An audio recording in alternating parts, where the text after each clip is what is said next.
sa mga Dabawenyo ang ilang pagsupak sa nahimong desisyon sa House Committee on Justice nga dunay probable cause ang articles of impeachment ni Vice President Sara Duterte gikan sa 55 committee members adlaw'ng Lunes, Mayo 4, 2026 sa pagkikinabi sa DXDC Arman Davao kang Iboy Velez, 57 anyos, taga Bulton, Davao City.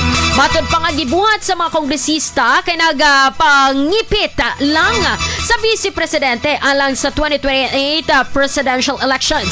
Bisan pa walay ebidensya nga makutlo. Alang sab kang Danny Castillo, retired teacher, 68 anyos nga taga Barangay 1-A ni Syudad.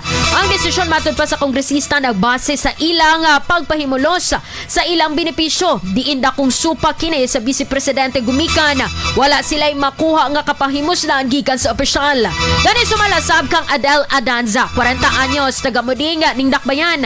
Hilaw ang mga ebidensya sa kongresista apan nagtuo siya nga bisan walay sala ang bise, impeachment gihapon kini tungod sa mga kongresista. Dugang ni Adanza nga giluto na daan ang desisyon bisan wala pa nahuman ang proseso.